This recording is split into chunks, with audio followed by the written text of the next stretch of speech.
Tonight, we're wandering into one of mythology's most curious little corners, the realm of divine overreactions, specifically the pettiest, saltiest, most disproportionate punishments ever handed down by gods who, frankly, needed to touch grass.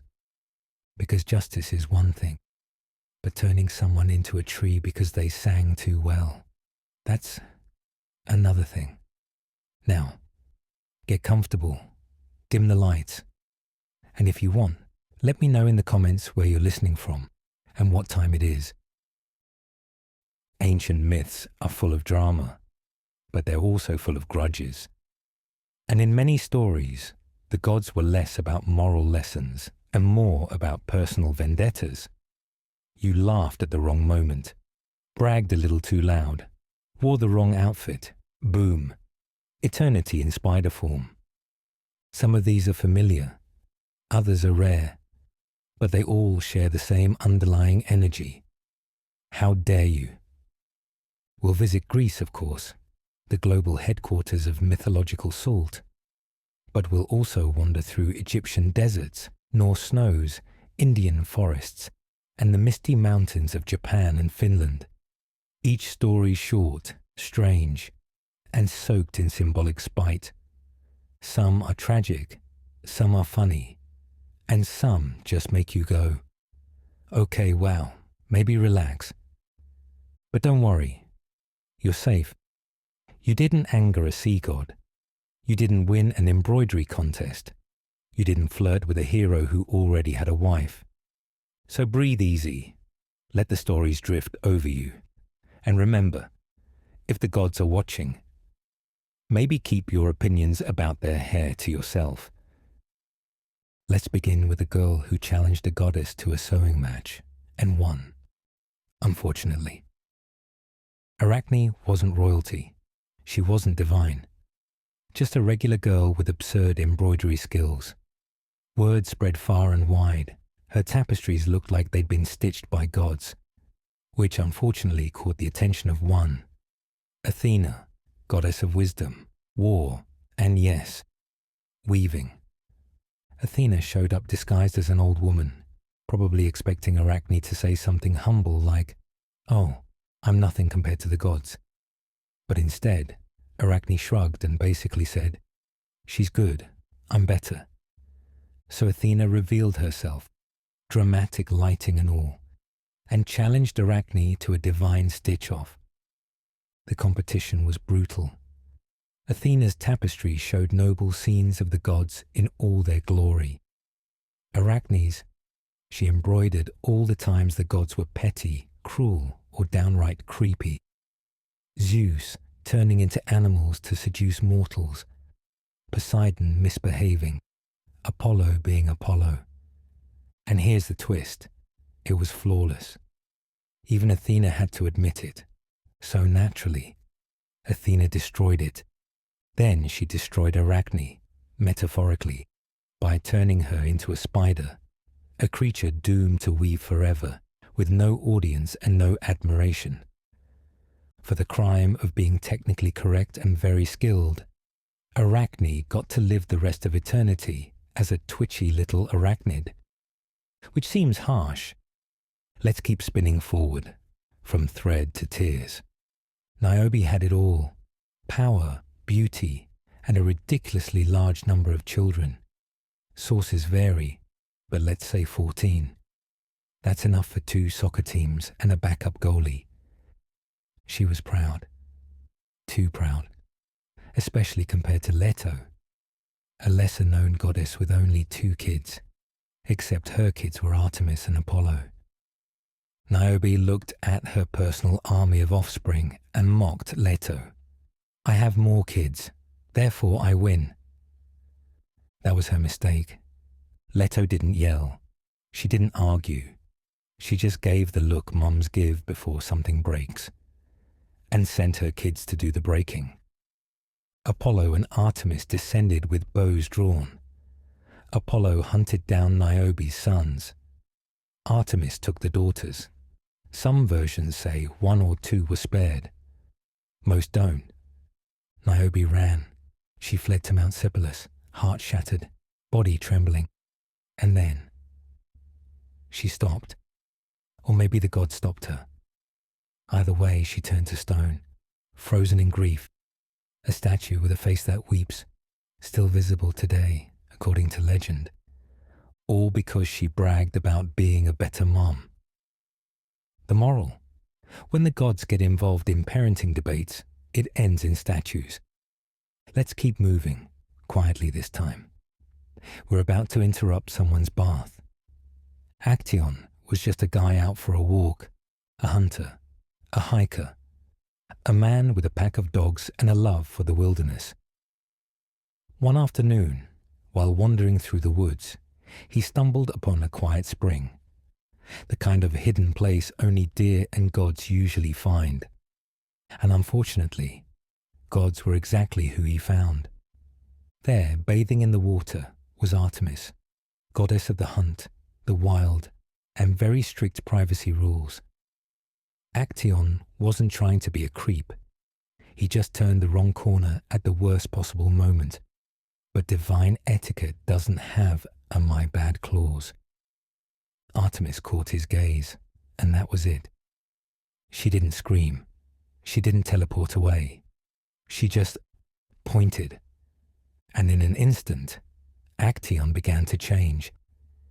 His hands curled into hooves, his face stretched into a snout, horns split from his skull, his voice gone, his human form erased. Artemis turned him into a stag, a majestic, terrified animal, and then she let him run. But here's the cruelest part. It wasn't Artemis who finished the punishment. It was his own hunting dogs. They didn't recognize him. All they saw was prey, a deer bolting through the forest. They chased him down, cornered him, tore him apart. And Actaeon couldn't even scream. He died not by divine fire or lightning bolt, but by loyalty turned against him. All because he saw something he wasn't supposed to see, for maybe 3 seconds. If the gods had a privacy policy, it came with clause. Let's keep going.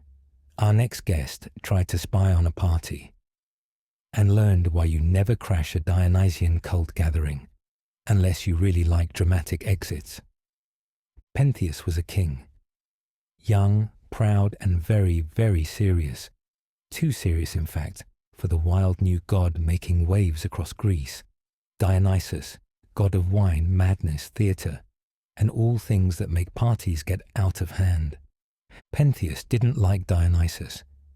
He thought the wine cult was a menace, dangerous, uncivilized.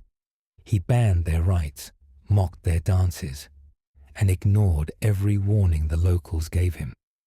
So Dionysus, ever the fan of poetic irony, gave him just enough rope to hang himself. The god disguised himself and let Pettiest arrest him. But instead of resistance, Dionysus smiled, calmly told the king he was missing the real fun. If you really want to know what these women do in the woods, he said, go see for yourself. And Pettiest, curious and intoxicated by divine suggestion, agreed.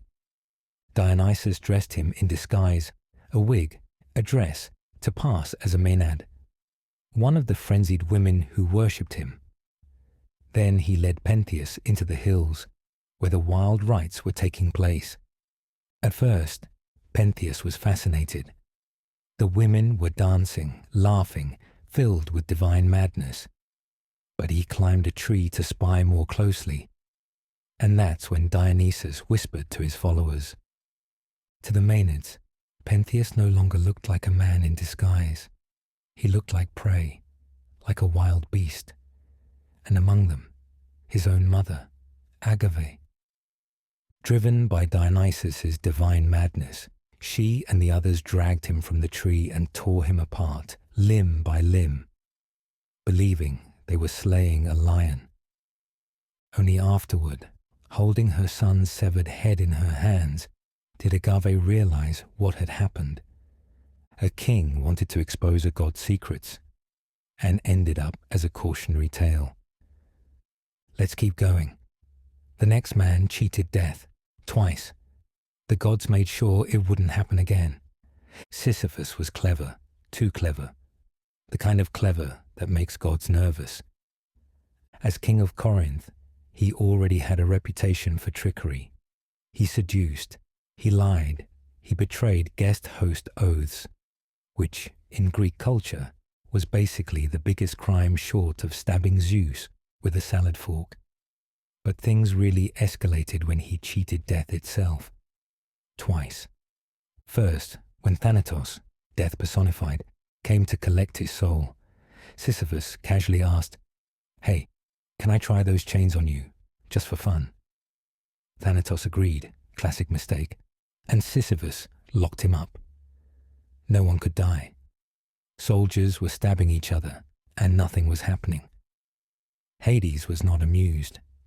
Eventually, the gods forced Sisyphus to release death. But he had a second trick ready. Before dying, Sisyphus told his wife not to bury him. Then, once in the underworld, he threw a divine tantrum. "Look at this injustice," he cried. "My wife didn't honor the burial rites." The gods, weirdly sympathetic, let him return to the land of the living to scold her. He never came back. So the gods dragged him down themselves. This time, no appeals, just punishment. And not just any punishment. No fire, no monsters, no eternal screaming. Instead, a rock. One big, round, heavy rock. Sisyphus was sentenced to push this boulder up a hill. Every time he neared the top, it slipped, rolled down, and he had to start again. Forever. No audience, no applause. Just effort without purpose. Which, in many ways, is more brutal than fire. The gods didn't just want him to suffer. They wanted him bored. Let's leave him pushing and groaning, and check in on another soul who angered the gods by giving humans fire.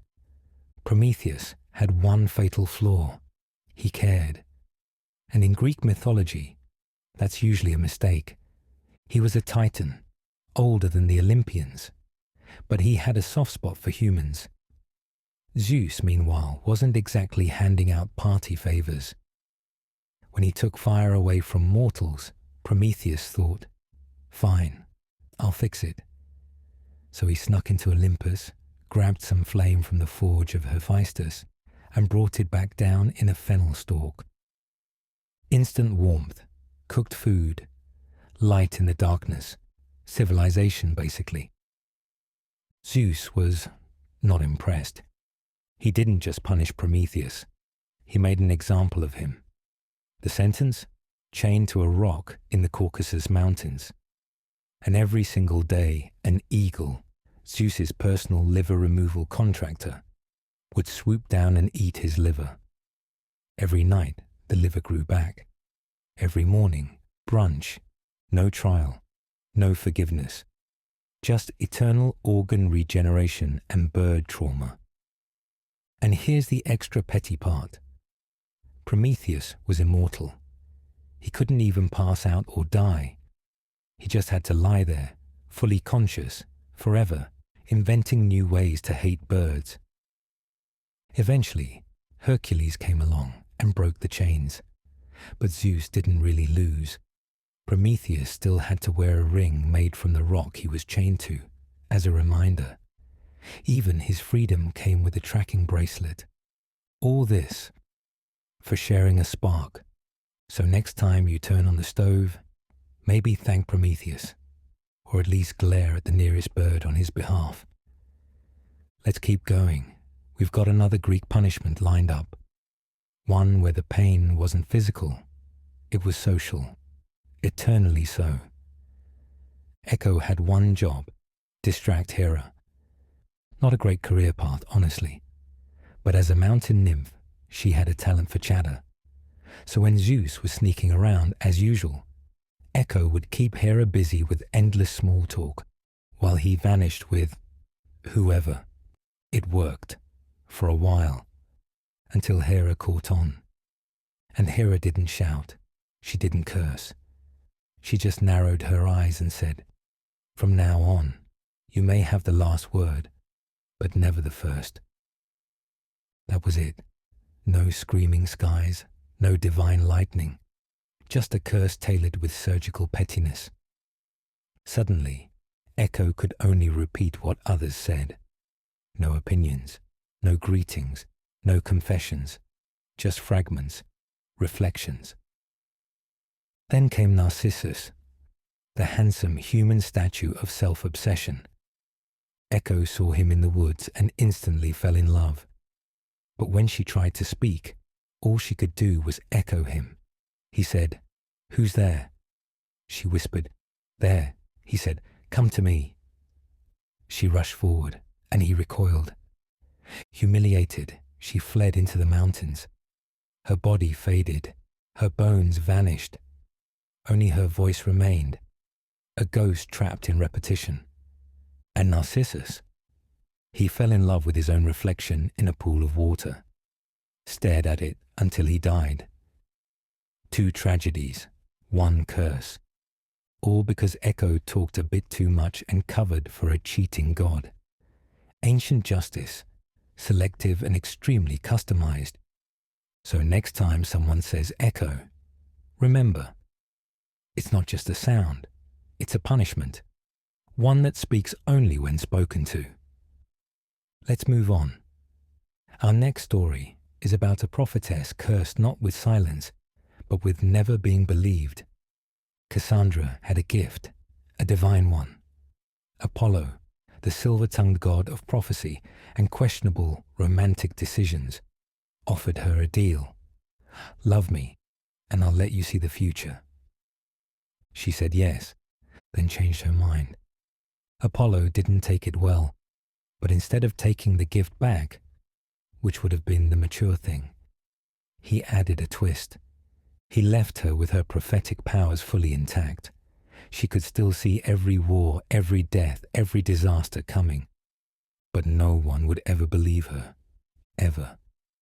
And so, Cassandra walked through life as a walking spoiler alert. She warned the Trojans about the wooden horse. They laughed. She screamed about the war. They shrugged. She saw her own death and couldn't stop it. At one point, she ran through the city, hair wild, eyes full of dread, yelling about burning ships and blood in the streets. And everyone around her went, "Oh, Cassandra, so dramatic." Imagine knowing exactly how everything ends, but you're permanently stuck in the comments section, being ignored. Apollo didn't kill her. He didn't lock her away. He just made sure her words meant nothing, which is arguably worse. After the fall of Troy, Cassandra was taken captive. She died exactly as she foresaw, alone, unheard, unstoppably tragic. It's one of the most haunting curses in mythology, and it came from a bruised ego wrapped in a god's smile. The moral: if a god offers you a gift, read the fine print, and maybe don't ghost Apollo. Let's keep going. The next one involves a dinner guest no one wants, and a menu you'll wish I didn't describe. Tantalus was a VIP, son of Zeus, king of Sisyphus, invited to dine with the gods themselves. Not many mortals get a seat at Olympus's table. But Tantalus was curious. Dangerous combo. One version says he stole ambrosia and nectar to bring back to humans, a divine snack he wasn't supposed to share. Another says he revealed the secrets of the gods. But the worst version, he wanted to test the gods' omniscience. So he killed his own son, Pelops, chopped him up, cooked him, served him at a banquet for the Olympians. Yes, that's the story. Now, gods aren't easily fooled. Most of them immediately realized something was off, except Demeter, who was distracted. She accidentally took a bite of Pelops' shoulder before the truth came out. The gods were horrified. Pelops was brought back to life, with an ivory shoulder to replace the bite. But Tantalus, Tantalus was sent to the underworld, and there, in Tartarus, he received one of mythology's most iconic punishments. He was made to stand in a pool of water under a tree heavy with ripe fruit. But when he bent to drink, the water receded. When he reached up for food, the branches lifted away, always close, never reachable. An eternity of thirst and hunger, surrounded by everything he could never have again. And just in case that wasn't poetic enough, his name gave us the word tantalize. His punishment wasn't fire, it wasn't chains, it was denial. A perfect punishment for someone who once had it all and threw it away trying to prove a point. Let's move on before we get too hungry. The next story involves a woman, a temple, a god's wrath, and one of mythology's most misunderstood monsters. You've heard of Medusa, the snake hair, the stare that turns you to stone, a walking horror, cursed and dangerous. But the beginning of her story, that's the part people often forget. Medusa was once beautiful, not just beautiful, revered, a mortal priestess in Athena's temple, sworn to chastity, devoted to wisdom, and admired by all who saw her. So admired, in fact, that she caught the eye of Poseidon, and not in a flattering way. What happened next varies by version, but none of them are kind. Some say Poseidon seduced her, others say he assaulted her. Either way, it happened inside Athena's sacred temple, which, in mythology, was a big no-no. But here's the twist. Instead of punishing Poseidon, the god who broke the rules, Athena punished Medusa. Why? Maybe because Athena couldn't confront a fellow Olympian. Maybe because she saw her temple defiled and needed someone to blame. Or maybe because in myth, mortals are rarely treated with nuance. So Medusa was cursed. Her hair turned into writhing snakes. Her face twisted into something no one could look at without freezing in place. Literally, she was cast out, exiled to a distant island, where anyone who came near her turned to stone. Warrior, hunter, stranger. She didn't even have to try. Over time, Medusa stopped being seen as a person and became a monster, a threat, a prize. Until one day, a hero named Perseus arrived, sent to bring back her head. And he did, with a polished shield as a mirror and a swift strike while she slept. Her death became a trophy. Her head was mounted on Athena's shield. Her story trimmed down to something neat and scary. But at the start, she was a victim. Her punishment wasn't just cruel. It rewrote her into the villain. Let's keep walking. Our next tale is about another man who got a little too confident in his skills and found himself racing the stars. Orion was a hunter, and not just any hunter. He was strong, fast, confident, and absolutely convinced he was the best in the world. He hunted with Artemis, goddess of the moon and the wild. They were close, some say friends, others whisper something more. But either way, they roamed the forest together, bow in hand, stars overhead. The problem? Orion talked too much. One day, he declared loudly, confidently, that there was no beast on earth he couldn't kill. Nothing could outmatch him. He could, if he wanted, wipe out every single creature, which wasn't exactly something the gods wanted to hear. Artemis was a hunter, yes, but also a protector of animals, and Gaia, the earth itself, didn't take kindly to a man boasting about ending all life. So a plan was set. Some say it was Gaia who sent the punishment. Others say Apollo, Artemis's brother, whispered in her ear out of jealousy. Whatever the truth, a scorpion appeared. Not a normal one. This one was silent, venomous, divine. While Orion strutted through the wilderness, bow slung lazily over his shoulder, the scorpion struck. A sting to the ankle, sudden and sharp. Orion fell, fast. He didn't get a second shot. When Artemis found him, she wept. She placed his body in the stars, not out of anger, but memory. And beside him, the scorpion, forever chasing, forever hunting the hunter. That's how they say Orion and Scorpio ended up in the sky. One fleeing, one following, year after year as the constellations spin overhead. All because he opened his mouth and dared the world to test him. A small boast, a giant bug, classic divine logic. Let's head back to something even pettier. A man who wanted everything he touched to turn to gold, and got exactly that. King Midas was rich, like already rich. Palaces, servants, wine that never ran out, the works.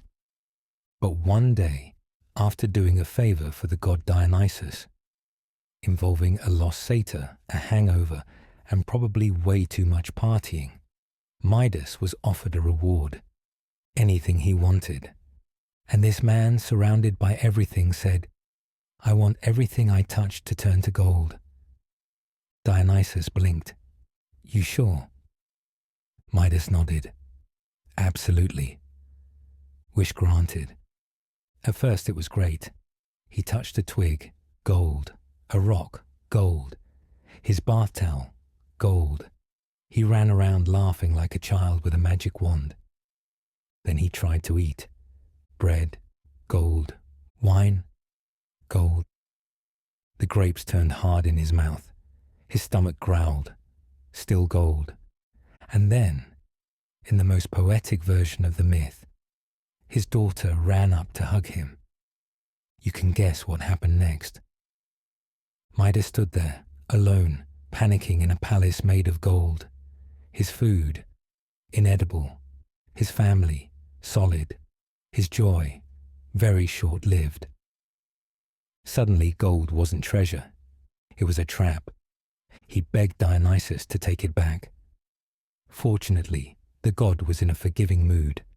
He told Midas to bathe in the river Pactolus. Midas did, and as the gold washed away, the curse lifted.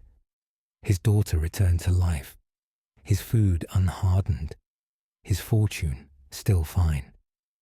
But now, Midas hated gold. He saw it for what it really was, a glittering burden. In some versions of the story, he goes off to live in the countryside, wearing flowers in his hair and playing the panpipes. Riches? No thanks. And just like that, a single wish became a very shiny warning. Next time someone offers you a miracle, maybe skip the gold. Ask for snacks instead. Now let's ride straight into the sun. Because our next myth is about a boy who wanted to drive the chariot of day. For one very unfortunate lap. Phaethon had a problem. He was the son of Helios, the sun god. Or so his mother claimed. But the kids at school weren't buying it. Prove it, they said. So Phaethon went to find his dad. He climbed to the edge of the sky, entered the blazing palace of the sun, and said, "Hey, if you're really my father, let me drive your chariot." Now, Helios had a glowing, fire-breathing chariot that pulled the sun across the sky each day. This was not a beginner vehicle, no seatbelt, no brakes. The horses, basically dragons. Helios, in a rare moment of softness, said, "Fine, I promised you anything, and I'm stuck with that promise. But, and I cannot stress this enough, please pick something else." Phaethon, being a teenager with a point to prove, insisted. And so, at dawn, he climbed aboard. Within minutes, things went poorly. He couldn't control the horses. The chariot veered too high, then too low. The stars scattered. The earth scorched, rivers dried up, deserts were born. Ethiopia turned black from the heat, according to the myth. And then, in the ultimate cosmic facepalm, Zeus had to intervene. The king of the gods hurled a lightning bolt and blasted Phaethon out of the sky. He fell in flaming into the river Eridanus. Just like that, Phaethon proved two things. Yes, Helios was his dad. And no, he definitely wasn't ready to take the wheel. Helios mourned. The horses probably needed therapy. And mortals learned a lesson. Just because you can ride the sun doesn't mean you should. It's not the worst mistake in mythology, but it might be the hottest.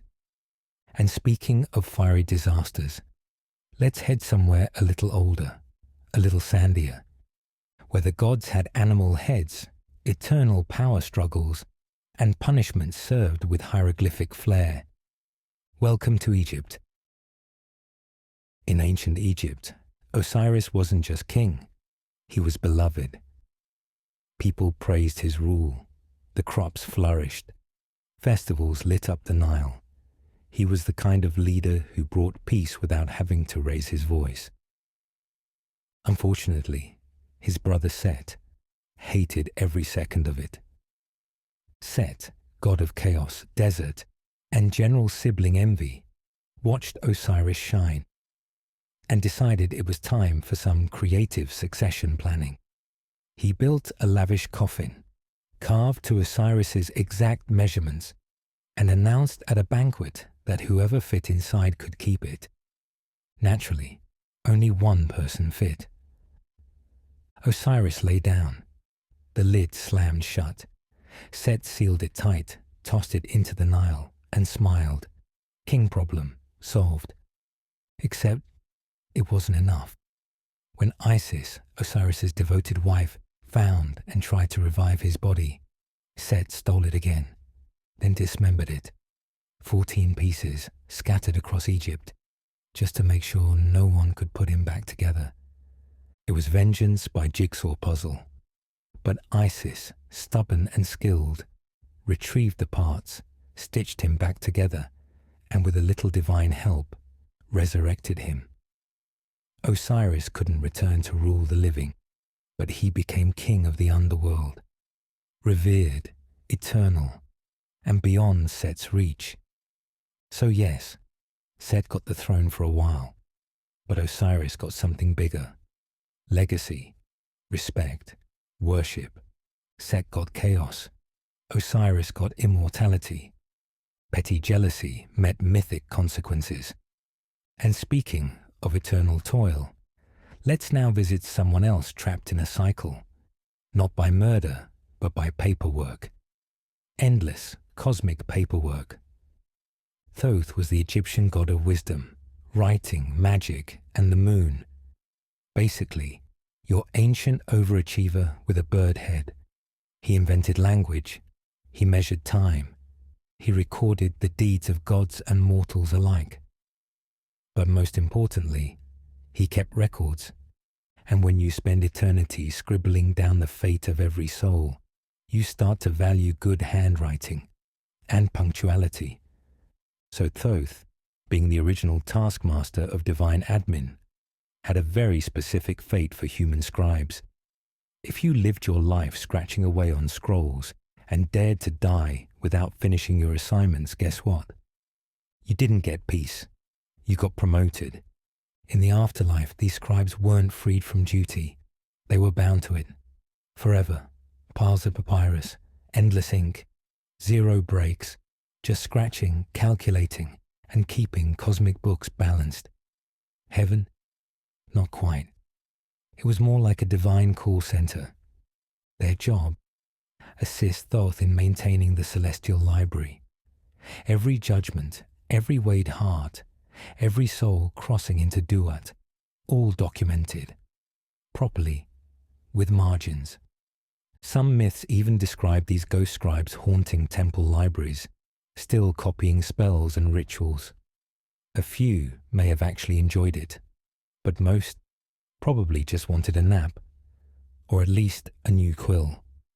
It's the ancient equivalent of dying and being told, surprise, you're employee of the month, forever. So next time you're stuck finishing a report after hours, just know it could be worse. Thoth might be watching. And now, let's turn to someone else who was supposed to punish, but took things just a little too far. Sekhmet was created for one purpose: divine rage. When humanity stopped respecting the gods, Ra didn't send a thunderbolt. He sent Sekhmet, lion-headed, blazing-eyed, war-hungry Sekhmet. She wasn't just a goddess, she was a weapon. Ra unleashed her on the earth to punish mankind, and she was very good at it. Fields ran red, cities emptied. The scent of blood filled the air. But then came the problem. Sekhmet didn't stop, even when the message was clear. Hey, mortals get it now. She kept going, because she liked the taste, the hunt, the chaos. Divine wrath had turned into something personal. Ra panicked. He needed her to calm down before humanity got entirely deleted. So he came up with the ancient Egyptian version of spiking the punch bowl. He ordered vats of beer, dyed red to look like blood, and poured them across the fields. Sekhmet, thinking it was the good stuff, aka human, drank deeply. And then she got absolutely wasted. The goddess of war passed out in a drunken heap. When she woke up, the bloodlust had fizzled out. She blinked, groaned, and decided to pivot, becoming a goddess of healing instead. From extinction event to hangover, in one legendary bender. Some say Ra planned it. Others say even he didn't expect that to work. Either way, Sekhmet's punishment tour ended with a nap and a personality shift, which just proves even the fiercest forces of vengeance can be derailed by booze. Let's keep going and meet a goddess who didn't need claws or carnage to get what she wanted. Isis didn't raise her voice. She didn't throw lightning or shapeshift into a monster. No. She wanted something far more powerful than spectacle. She wanted Ra's true name. In Egyptian belief, a name wasn't just what people called you, it was you. To know someone's true name was to hold their essence, their divine password. And Isis, brilliant and ambitious, wanted access. But Ra wasn't giving it up. So she got clever. First, she gathered a bit of Ra's spit, yes, spit, and mixed it with sacred earth. From that, she molded a serpent, not a regular snake, a magical one born from the sun god's own essence. Then, she hid it in Ra's path. One sunny afternoon, Ra strolls along, king of the gods, confident, eternal, when bam, snakebite, venom rushes in. And it's not regular venom, it's him. It's his own power turned against him. Ra starts to collapse. His divine body fails. None of the gods know how to help. Enter Isis, all innocent.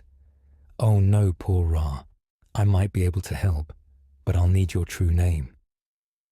Ra resists. He groans. He burns. The venom spreads. Finally he breaks. He whispers it, his real name. And with that, Isis gains knowledge no one else possesses. She cures him, of course. She's not cruel, just strategic. But from that moment on, the balance shifts. Isis isn't just a queen or a magician. She's someone who outwitted the sun. A soft voice, a crafted snake, one name whispered at the edge of death. Next, we head toward the scales, the judgment hall, where even a feather can tip your fate, and one misstep means becoming someone's lunch. We've arrived at the quietest courtroom in mythology. In the Egyptian Hall of Two Truths, your soul stands trial. There's no lawyer, no jury, just a scale, a feather, and you, or rather, your heart, plucked from your chest and placed gently beside the feather of Maat, goddess of truth and order. If your heart is light, unburdened by lies, cruelty, or unfinished taxes, you pass. You move on to the field of reeds, a paradise of eternal peace and gentle farming. But if it's heavy, well, then comes Amit, part crocodile, part lion, part hippopotamus, the three most dangerous animals Egyptians knew. Amit wasn't a god. She had no temples, no prayers. She was simply waiting. If your heart failed the test, she lunged. No second chances, no monologues. She devoured your heart whole, erasing your soul from existence. No afterlife, no rebirth, just deleted. The gods didn't argue. The scribes didn't record your name. You were undone. The harshest punishment of all. Being forgotten. All for one slip-up, one mistake, one little weight on your conscience. And the gods? They didn't blink. Because in their eyes, balance had to be preserved. So next time you forget to hold the door open or tell a little white lie, maybe just check if there's a crocodile-lion-hippo hybrid nearby. Now, let's head somewhere colder. Stranger, more chaotic. Where gods don't weigh your heart. They sew your lips shut. Welcome to Norse mythology. Let's pay a visit to Loki. Loki, Norse god of mischief and chaos, loved bets, especially ones he thought he could win. One day, he bet a group of dwarves that they couldn't make better treasures than the gods already had. He even wagered his head. Naturally, the dwarves took the challenge personally. They forged incredible gifts, Mjolnir, Thor's hammer included, and proved him wrong. When Loki tried to weasel out of the deal, as Loki does, claiming they could take his head but not touch his neck, the dwarves weren't amused. Instead of arguing legal semantics, they got creative. They didn't take his head. They just sewed his lips shut. No trial, no speeches. Just needle and thread straight through the god of talking too much. You can practically hear the divine silence that followed, and the other gods pretending not to laugh. For Loki, this wasn't just a punishment. It was insult, injury, and forced humility all at once. And it wasn't the last time the gods had opinions about his behavior, because as it turns out, his kids weren't exactly welcome either. Let's meet them next. The most grounded, polite little family you've ever seen. One's a wolf, one's a giant snake, and one is a corpse-faced goddess. Loki wasn't just the Norse god of mischief. He was also a proud parent to some of the most unsettling offspring in mythology. Let's start with the basics.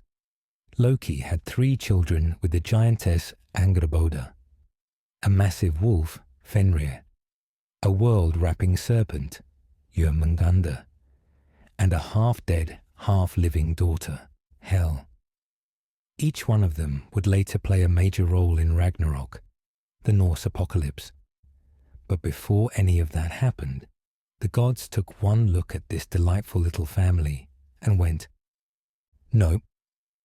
Not because the kids had done anything wrong, but because they might. The gods, in a stunning display of preemptive paranoia, decided these kids were way too weird to be left unsupervised. So they scattered them. Fenrir, the wolf, raised in Asgard for a while, until he grew too strong and scary. So they tricked him into being bound by a magical ribbon. When he realized what they'd done, he bit off the god Tyr's hand in fury. The gods just shrugged. Worth it. Jörmungandr, the snake, thrown into the ocean, where he grew so big he circled the entire world. Classic overreaction to a baby reptile, really. And Hel. She was sent to rule the realm of the dead, the cold, grey place where those who didn't die heroically ended up. half her face alive, half decayed. Not really the prom queen type, but she made it work. None of these children chose their form. None had misbehaved. But in Norse mythology, suspicion was often enough to earn exile. Because in the end, being Loki's kid meant inheriting his enemies and his consequences. Let's stay in this frosty world for a bit longer. Up next, one missed detail, one harmless plant, and a chain of events that nearly ended the world. Baldur was the golden boy of the Norse gods. Literally, he was handsome, kind, radiant, the kind of guy whose mere existence made the world a bit better. So naturally, everyone loved him. Everyone, except Loki. But before we get to that, let's back up. Baldur started having terrifying dreams about his own death. His mother, Frigg, goddess of motherhood, and possibly the most protective mom in mythology, panicked, so she went around asking everything in the world to swear never to harm her son. And everything agreed. The stones, the animals, the weapons, the diseases. Even fire and water took an oath. Nothing would touch Baldur. So the gods did what any bored immortals would do. They made a game of throwing things at Baldur just to watch them bounce off. Spears, knives, axes, nothing worked. It was hilarious. Except Frigg forgot one thing: mistletoe. It was too young, she said, too harmless. Loki, who noticed everything, found a tiny sprig of it, fashioned it into a dart, and handed it to Baldur's blind brother Hoder. Here, try this. Bullseye. Baldur dropped dead. Instantly. Cue absolute chaos. The gods begged Hel to release Baldur from the underworld. She agreed, but only if everything in the world wept for him. And everything did. Except one old crone who refused. Spoiler, probably Loki in disguise. So Baldur stayed dead. Ragnarok crept closer.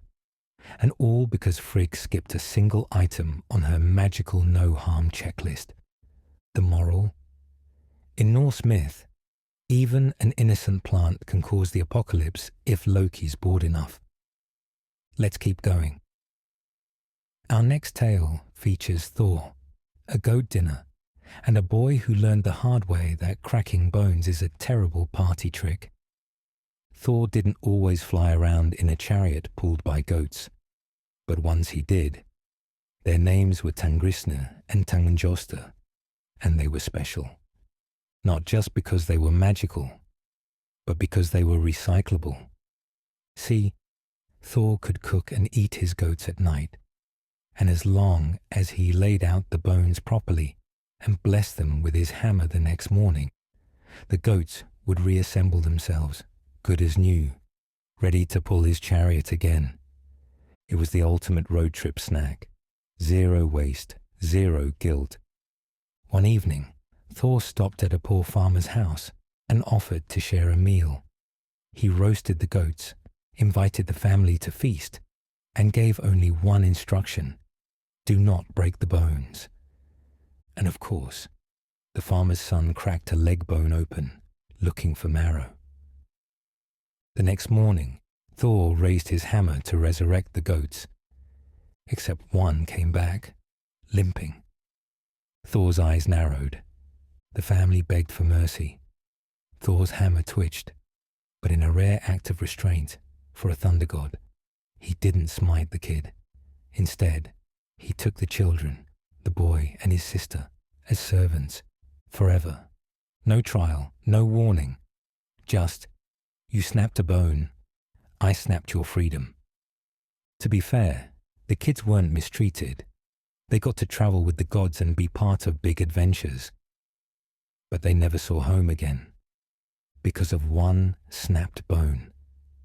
The lesson: if a god lets you eat his immortal livestock, maybe don't treat it like a barbecue. Let's move on to something loftier, but no less ridiculous. Our next story involves giants, trickery, a magic potion, and the Norse gods doing way too much, just to get their hands on some really fancy poetry. Once upon a Norse time, someone decided that poetry was so powerful, it needed an origin story involving murder, spit, and very bad decisions. It starts with the gods signing a peace treaty and sealing it in the most logical way possible, by spitting into a vat. From that divine spit, they created a being named Kvasir, the wisest and most eloquent man to ever exist. Unfortunately, two dwarves decided that he was too clever, so they killed him and brewed his blood into a magical mead that granted poetic genius. Yes, the mead of poetry was literally fermented wisdom blood. Naturally, Odin wanted it. So he did what any god of war and wisdom would do: lied, shape-shifted, seduced a giantess, and spent 3 days wooing her in exchange for sips of the mead. Then he turned into an eagle and flew away with the whole batch in his beak. On the way back, he spilled a few drops. Those became regular poets, decent, but not divinely inspired. The rest he spat into jars and shared only with the worthy, which means every time a Norse poet felt inspired, they believed they were drinking divine bird spit from a blood smoothie made out of a murdered man. And you thought your writing process was messy. All of this, the lies, murder, brewing, seduction, eagle transformation, for some rhyming couplets. But the Norse weren't the only ones who had a flair for over-complicated drama. Let's now head east, where generosity once turned into a curse magnet. Our next tale brings us to ancient India, where Karna, one of the most honorable warriors in Hindu mythology, paid the price for being too nice to everyone. Karna is one of those tragic figures in Hindu mythology who somehow managed to be too noble and too doomed at the same time. Born with divine armor and earrings that made him invincible, Karna was abandoned at birth, raised by charioteers, and spent his whole life trying to prove himself worthy.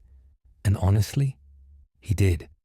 He was brave, loyal, and ridiculously generous. So generous, in fact, that it became a problem.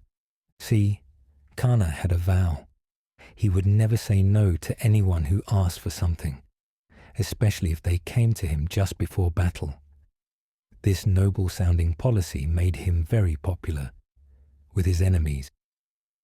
On the eve of the Great War, the god Indra, disguised as a poor priest, asked for Karna's divine armor and earrings.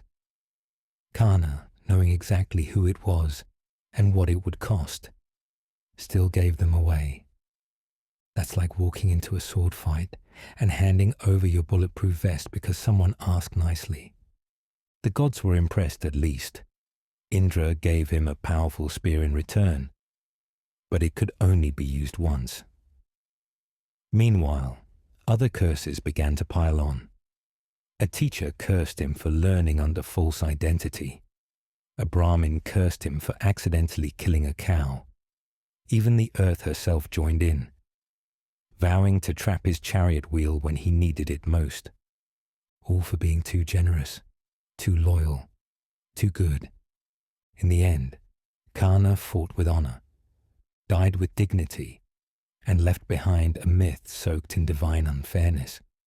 But he's not the only one who suffered for trying to do the right thing.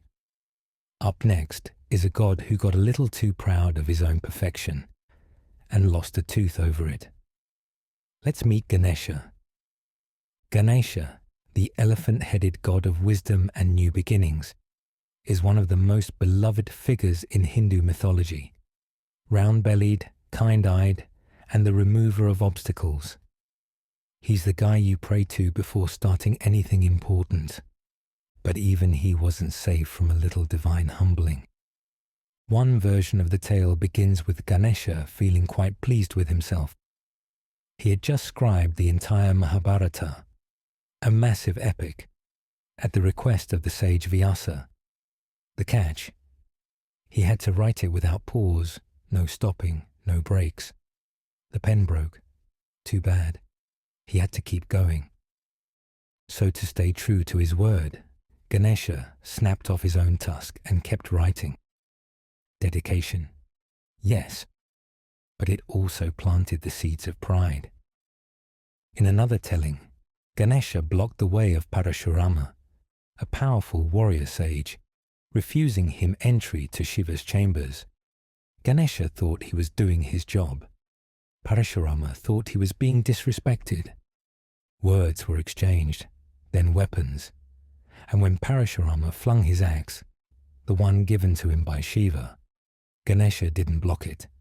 Out of respect for his father, he took the hit and lost a tusk. So whether it was pride in duty, or pride in intellect, or just a divine misunderstanding, Ganesha walked away with a broken face and a lesson carved into his head. From then on, he's always shown with one tusk, a reminder that even gods can get a little too proud, and sometimes it costs you. But if you think that's petty, wait until you hear what happened to a demoness who simply tried to flirt. Up next, a nose, a crush, and some seriously violent rejection. Let's meet Shurpanakha. Shurpanakha had a crush. That's how this whole mess started. She was the sister of Ravana, the big bad of the Ramayana. And while wandering through the forest one day, she came across Rama, the heroic prince, tall, noble, radiant, the divine leading man. Shurpanakha was smitten. Boldly, she approached him and proposed marriage on the spot. Rama, very married and very monogamous, politely declined, so she turned to his brother, Lakshmana. Same answer. At this point, depending on the version, Shurpanakha either raged at Sita, Rama's wife, or tried to harm her out of jealousy. Either way, things escalated fast. Lakshmana didn't call the guards. He didn't tell her to leave. He didn't even give her a warning. He sliced off her nose. That was it. One moment she's flirting. The next, she's screaming, bleeding, and fleeing through the woods, humiliated and mutilated. This wasn't just about personal offense. In many versions, it was also a symbolic act. The nose represented pride, beauty, and status. By cutting it off, Lakshmana was stripping her of all three. But if this was supposed to end the matter, it did the opposite. Shurpanakha ran to Ravana and told him everything. Her injury and Rama's apparent arrogance sparked the chain of events that would lead to Ravana kidnapping Sita, Rama invading Lanka, and a full-blown war involving monkey gods, flying mountains, and a bridge of stones across the sea. So in a way, the entire war started because a woman flirted and got her nose cut off. Let's keep going, because next comes a sage who could ruin your week with just a glare, and really needed to touch grass. Time to meet Durvasa. Durvasa was a sage, a powerful one, wise, ascetic, spiritually advanced, and an absolute nightmare to run into unexpectedly, because Durvasa had a temper, a divine, nuclear-grade, zero to apocalypse kind of temper. And worse, he cursed everyone, kings, gods, innocent bystanders. If you blinked wrong, your whole bloodline might turn into frogs for 7 generations. One time, a king failed to wake up fast enough when Durvasa arrived at his palace. Instant curse.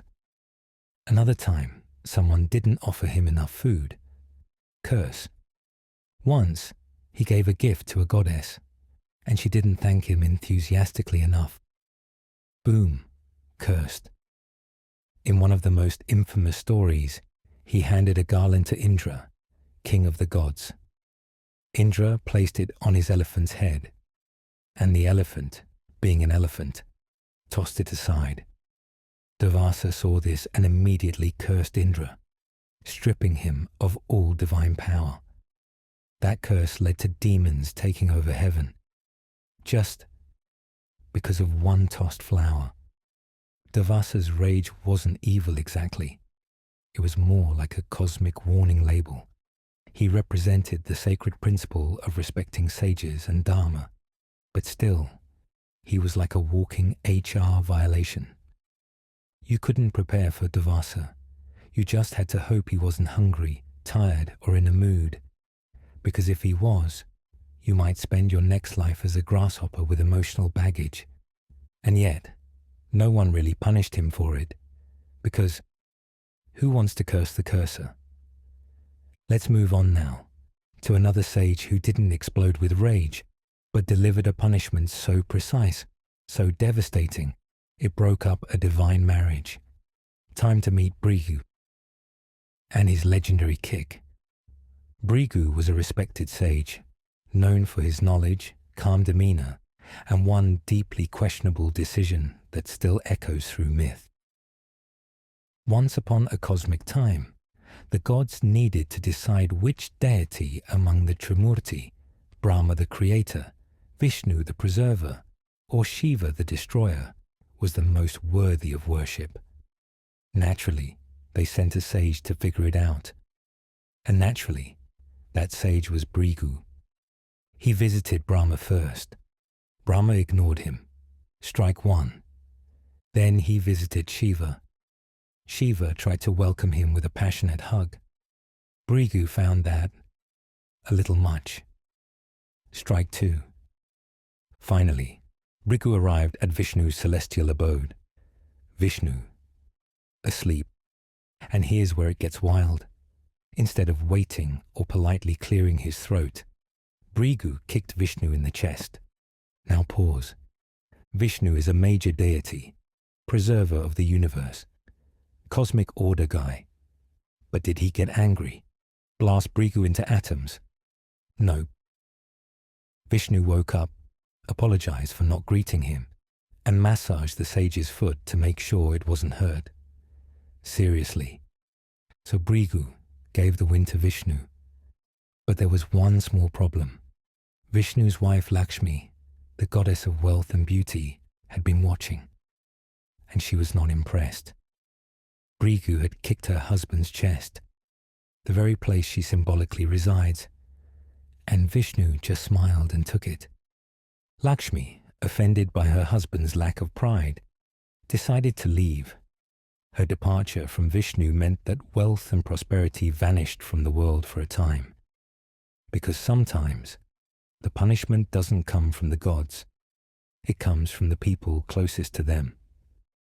Let's move to the skies now, where one god's romantic enthusiasm led to a very slow fade. Chandra, the Hindu god of the moon, was charming, radiant, and deeply romantic. Too romantic, in fact.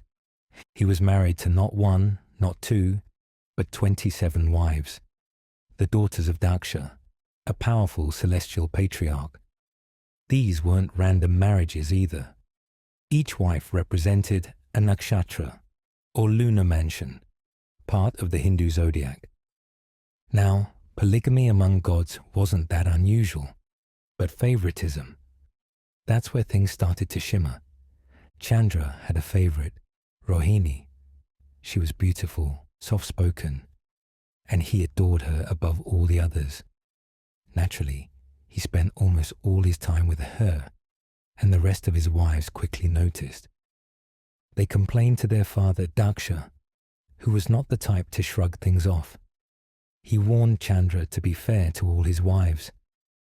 Chandra nodded, promised he would, and then went right back to spending every night with Rohini. So Daksha snapped.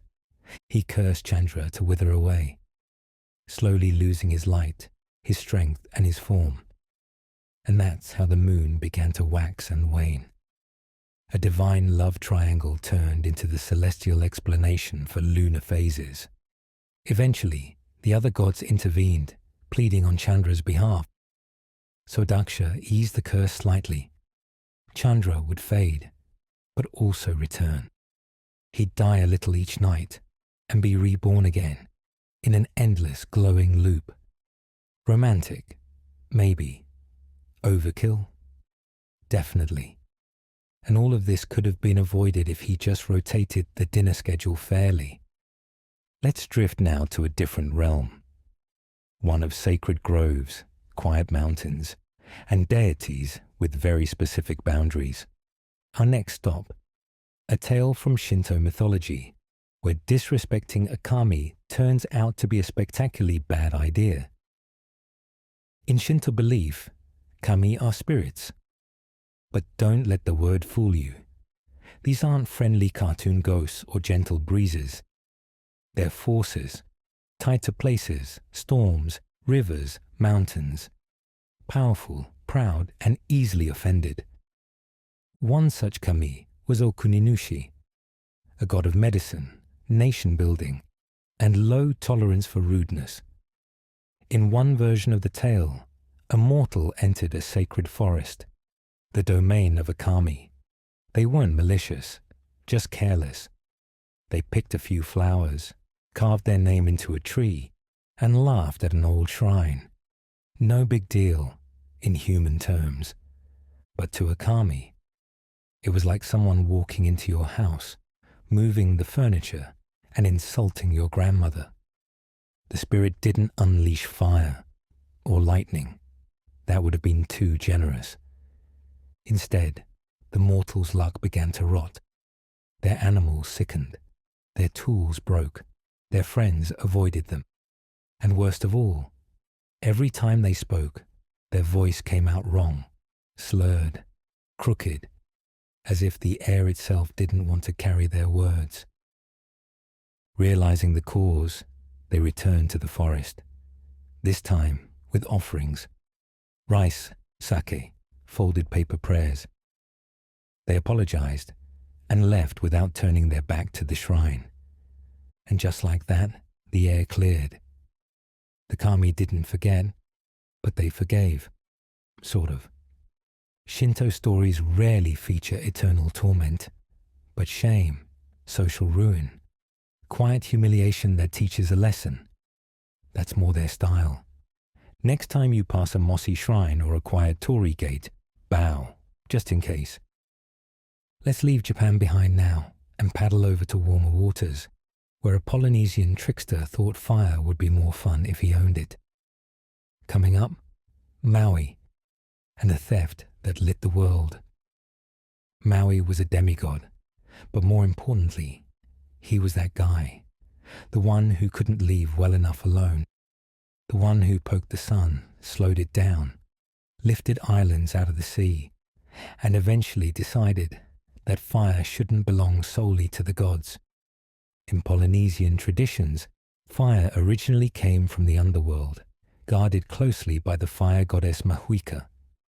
She kept it hidden in her fingernails, literal fingertip flames, and wasn't too fond of sharing. But Maui, being Maui, wanted to know everything. So he paid Mahuika a visit. He asked politely for fire. She offered one burning fingernail. Then he accidentally lost it. So she gave him another, lost again, and another. Whoops, slipped, gone. This continued until she caught on. He wasn't losing the fire. He was testing her, seeing where it came from, trying to steal the source. So she lost her temper. Mahuika unleashed a firestorm. The mountains caught flame. The trees lit up. Maui fled, transforming into a hawk to escape the inferno. And when even that failed, he called upon the gods of rain to save him. The fire was doused, Mahuika's flames extinguished, all except for a few embers hidden in certain trees. That, according to legend, is why Polynesians learned to make fire by rubbing wood. Maui tricked a goddess, set the world ablaze, and left the rest of us with kindling. As punishments go, Mahuika didn't curse him, didn't turn him into ash. She just made fire difficult, forever. A petty, practical reminder. Mess with the source, and you'll end up rubbing sticks together like the rest of us. Let's head now to a different kind of theft. This one involving immortality, peaches, and a crime that got everyone kicked out of paradise. We're off to China. In the heavens above, where immortals sip wine and dragons curl through the clouds, there once grew a very special orchard, the peach garden of the Queen Mother of the West. These weren't ordinary peaches. They took thousands of years to ripen, and when they did, one bite granted immortality. Naturally, the garden was kept under strict celestial lockdown, guarded, catalogued, heavily pruned. But rules don't mean much to Sun Wukong, the Monkey King. He was powerful, curious, and had just enough mischief to make himself a problem. One day, Wukong was appointed as a low-ranking caretaker in the heavenly court, a job he found beneath him. So instead of reporting for duty, he wandered and stumbled into the peach orchard. And because he's Sun Wukong, he ate the peaches, not just one, several. He figured, why not? Immortality tasted great, and besides, who'd notice? Then he crashed a heavenly banquet, drank divine wine, stole more pills of eternal life, and bragged about it loudly to the wrong immortals. The gods were not amused. They tried to arrest him. He beat them up. They called in heavenly armies. He beat them up too. Eventually, the Buddha himself had to intervene, trapping Wukong under a mountain for 500 years. That's a long time out for a fruit-related felony. The peaches never recovered. The orchard was sealed, the banquet spoiled, and the heavenly court started doing background checks. Petty? Maybe. But the punishment fit the chaos. Wukong stole immortality, embarrassed the gods, and got turned into a cautionary tale carved into stone. Now let's move underground, to a myth from ancient Sumer, where even goddesses can overstay their welcome and end up cursed by curiosity. Let's follow Inanna down. In the oldest layers of myth, long before Olympus or Asgard, there was Inanna, goddess of love, war, and all things dramatic. One day, Inanna decided to visit the underworld, not for a rescue, not for revenge, just curiosity, which, in mythology, is always a terrible idea. The underworld, Kur, was ruled by her sister, Ereshkigal, and let's just say, they weren't close. Before descending, Inanna dressed to impress. Jewels, crown, scepter, the whole celestial wardrobe. She even left instructions with her servant Ninshubur. If I don't return, send help. She approached the gates of Kur. 7 gates. At each one, she was forced to remove something, her crown, her jewelry, her robes, until she stood naked before her sister. Then, Ereshkigal killed her, not metaphorically. She turned Inanna into a corpse and hung her on a hook. That was it. Trip over. But the gods above panicked. They couldn't live without Inanna, quite literally. Crops failed. Desire vanished. The whole upper world started wilting. So they sent tiny beings, made from dirt under the gods' fingernails, the Gala, to rescue her. They didn't beg. They didn't threaten. They just sympathized with Ereshkigal's pain, and in return, she let Inanna go. Kind of. Because mythic journeys always demand a trade. To leave the underworld, Inanna had to send someone in her place. And when she saw her husband Dumuzi partying in her absence, she pointed at him, and he got dragged down instead. So let's recap.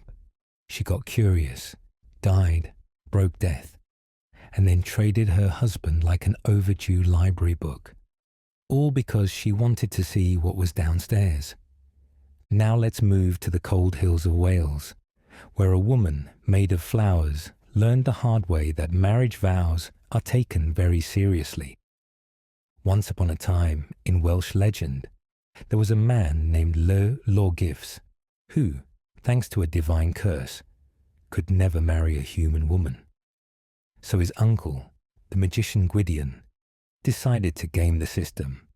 Solution? Build him a wife from scratch. Literally. They gathered the most delicate flowers, meadowsweet, broom, and oak blossom, and conjured them into a woman. She was named Blodeuwedd, which means flower face, romantic, in a Frankenstein sort of way. At first, things seemed fine.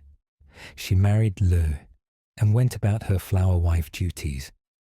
But being magically created and forced into marriage doesn't exactly spark lifelong devotion. Soon enough, Blodeuwedd fell for another man, a warrior named Grom. The two lovers plotted to kill Lö, which wasn't so easy, since he had divine protections. He could only be killed under bizarrely specific conditions, not indoors or outdoors, not on horseback or on foot, not clothed or naked, and only by a spear made under weird rituals. Naturally, they found a loophole, and Gron struck Lö down. But Lö didn't die. He turned into an eagle and flew away. Eventually, Gwydion found him, healed him, and then turned his magical rage toward Blodeuwedd. Did she get a stern talking to? Community service? Nope. He turned her into an owl, a lonely nocturnal bird shunned by the other birds, forever marked by betrayal, just for not wanting to be married to a man made of destiny clauses. And Gron? He got to stand still while Lö threw a spear through him. So to recap, she was made out of blossoms, forced into a marriage, and for the crime of falling in love and wanting out, became a sad night bird. Let's drift north now, where music gets you in trouble, and even singing the wrong tune can cost you dearly. In the icy forests of Finnish folklore, words are more than sound. They're magic, and songs, they don't just entertain, they shape reality. Enter the Kalevala, Finland's national epic, stitched together from ancient runes and oral poems. In this world, singing isn't just a pastime. It's how heroes cast spells, heal wounds, and sometimes accidentally curse themselves. Our tale follows a skilled singer named Väinämöinen, part bard, part shaman, part forest wizard. He's wise, ancient, and deeply respected. But not everyone in the Kalevala shares his restraint. Lemminkainen, another heroic figure, was a brash, handsome troublemaker. He sang boldly, flirted recklessly, and picked fights with the wrong people. One day, he tried to join a sacred feast, uninvited, and the host didn't take it well. He sang. They didn't listen. So he raised his voice louder. Then came the consequences. Lemminkainen was struck down, quite literally, and his body was chopped into pieces and thrown into the dark river of Tuonela, the land of the dead. His mother, determined to save him, sang her way into the underworld, retrieved his body parts, and brought him back to life using song. Because in this world, your words carry power, enough to kill, enough to resurrect. But this wasn't just a warning to Lemminkainen. It was a message to everyone. Disrespect rituals, misuse your voice, challenge forces older than you, and even the music can turn against you. A careless song in the Kalevala doesn't just fall flat, it can send you under. Let's step out of the snow now and find somewhere quieter to land. We've wandered through a lot of divine drama, but it's time to drift gently to the end, without any curses following us home. And so, here we are. We've tiptoed through divine courtrooms, stumbled into mythological tantrums, and watched as gods turned minor offenses into major life lessons, or more often, into lifelong animal transformations. Arachne sewed too well, Sisyphus cheated death, Echo talked too much, and Lemminkainen, he just sang at the wrong party. As we've seen, gods don't do warnings. They do symbolism. They do overreaction. They do eternal torment over a bad attitude and permanent curses because someone didn't RSVP. You'd think immortals with infinite power might have thicker skin. But no. Disrespect a river, flirt with the wrong guy, steal the wrong fruit, and you might find yourself turned into a flower, a statue, or a whisper on the wind for the rest of time. And really, that's part of the charm. These stories weren't built to be fair. They were built to explain things. Why spiders weave, why owls cry, why you should never interrupt a goddess, especially if she's glowing. But they're also reminders, gentle, ridiculous, oddly comforting, that the universe is rarely reasonable, that consequences can be weird, that even a god might overreact now and then. So as you drift off tonight, take comfort in the fact that no one turned you into a tree today. You didn't get your liver pecked out, or your voice stolen, or sewn shut for losing a bet. You made it. Thanks for wandering with me through these strange, petty, poetic little corners of mythology. And wherever you are, in bed, on the couch, or somewhere between waking and dreaming, I hope you rest easy, sleep deeply, and wake up tomorrow uncursed. Good night.